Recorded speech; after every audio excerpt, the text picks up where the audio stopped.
ओडिशा में बालासोर ट्रेन हादसे के बाद एक स्कूल में लाशों का ढेर था। उसके बीच एक व्यक्ति किसी को ढूंढ रहा था।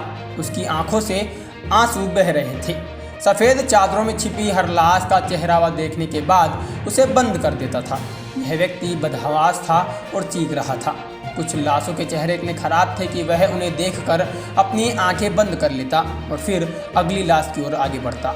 ट्रेन हादसे के बाद रात में लाशों के ढेर के बीच पहुंचने वाला यह व्यक्ति दोपहर तक वही यही करता रहा। कुछ लोगों ने पूछा तो पता चला कि वह अपने बेटे की तलाश कर रहा है, जिसको कोरोमंडल ट्रेन हादसे के बाद से कुछ पता नहीं चल रहा है। यह शख्स 53 वर्षीय पिता रविंद्र सो है। वह अपने बेटे गोविंद सो के साथ सफ़र कर रहे थे।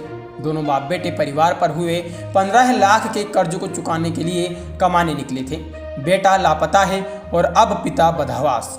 रविंद्र सो ने जो बताया उसे सुनकर ही रूह कांप जाए, लेकिन उन्होंने जो देखा जरा सोचिए कि उन पर क्या गुजरी होगी।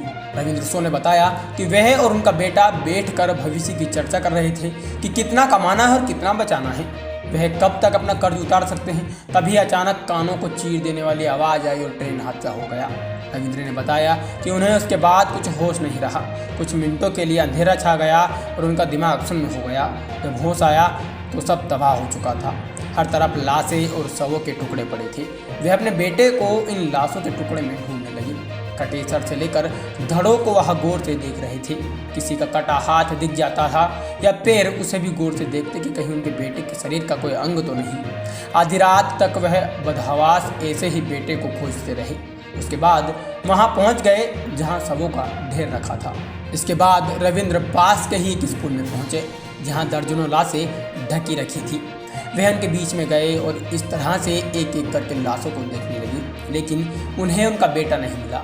रविंद्र वहीं बैठकर रोने लगे। कुछ लोगों ने उन्हें दिलासा दिया और पीने के लिए पानी दिया। वह गुमसुम वहीं बैठ गए और फिर जो लाशें आती उन्हें देखने के लिए दौड़ पड़ते। इस बाप का दुख देखकर आपके भी आंखों में आंसू आ जाएंगे। दादा किसे ढूंढ रहे हैं आप? लड़का भाई। लड़का कौन सा ट्रेन में था? कोरोमंडल में। कहाँ से? शालीमार से उठा था? घर कहाँ पे आपका? हमका सुगो शुगो। बाजीपुर भद्रक जो होता है, हाँ। तो एकता पदमपुर उसमें अच्छा। सुगो होता है।